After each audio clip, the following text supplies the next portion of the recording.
Hey everybody, it's the board game blogger here, and this time I'm going to review Kampf der Gladiatoren, or in English, I think literally it means Struggle of the Gladiators, but the English version is called Clash of the Gladiators.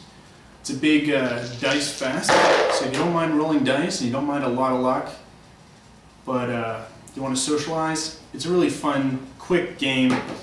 You can't really take anything too seriously. There's not a whole lot of strategic decisions, but there are a few.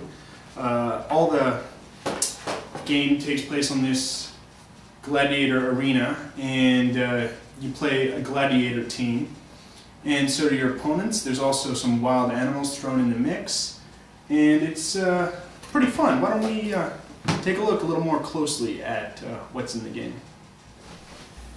Okay, so here's the board. Maybe in a mid-play, for instance. And what you have is you have different gladiator teams that you put on your team, and then they're composed of 5 different types of gladiators. There's the swordsman, which just adds 1 more dice roll to your team. There's the spearman, which gives the initiative for your gladiator team if you're fighting between 2 gladiators.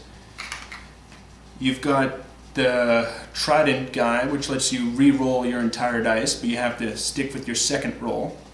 So if you want to make that decision, it's up to you, but you got to live with it.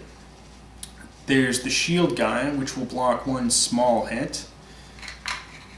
And there's the netcaster, which can negate any one gladiator except for the initiative guy. The initiative guy goes first and will override a netcaster. And so what you do is you and up to 5 players pick your gladiator teams. I believe if it's 3 or 4 players each get 4 gladiator teams, and if it's 5 players you just get 3 each. And what you do is you then take turns, first selecting your gladiator teams, picking 1 member at a time, you know, 1 guy, and then the other guy picks, player 2 picks, say the trident, and then player 3 picks shield guy. And there's 8 shield guys, 8 trident guys, 8 netcasters, and 8 spearmen. But there's 28 swordsmen. So if you're playing with 5 people, there's definitely going to be a constraint and a bottleneck on some of these units, and that's kind of where the fun is in trying to assemble the different teams, and you're limited in how you can set it up. This isn't so much of a case if it's a 3-player game, though you could create your own rules and cut it down to say there's only 6 to pick from instead of the 8 in a 5-player game if you want. And then the gladiators take turns battling each other. So let's say normally if there's no spearman to choose initiative, it's whoever is attacking gets to roll first. And hits are taken instantly. There's no, there is a chance to retaliate, but it's after your hit. So there's a big key in initiative. Let's assume this guy attacks this guy, because this guy has a spear. Even though he's the defender, he'd roll first. How do we calculate it? How many dice he rolls? He gets 1 for the entire team and then an additional 1 for 2 spearmen. So we roll the dice.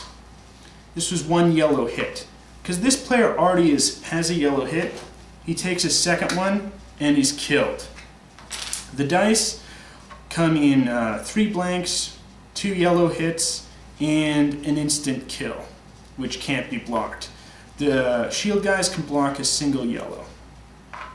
Now this guy gets to retaliate. He gets to roll 2 dice. He's probably going to keep that because he's got a double hit. And, you know, this guy could get killed.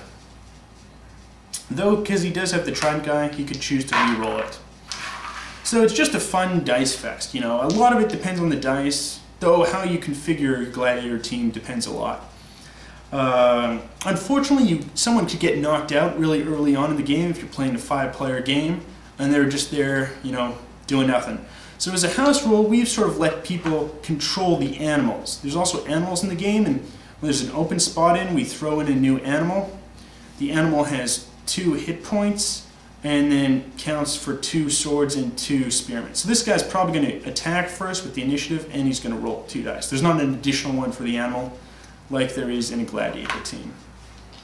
So That was one problem I found with the game was, you know, if someone gets knocked out early, it's not a lot of fun for that person. You know, they're just sitting around there. In a multiplayer game, especially a Dice Fest, where there's not a lot of strategy, you really want to be having fun the whole time. You want to be involved the entire time. So as a house rule, we've sort of created that you can then start to control the animal once you're knocked out. It's a pretty fun game, takes about 45 minutes to an hour to play. But the only major strategy is involved in first picking the guys, and then it comes into a lot of negotiation, you know. You're trying to tell the other players, oh, gang up on this guy, he's the leader.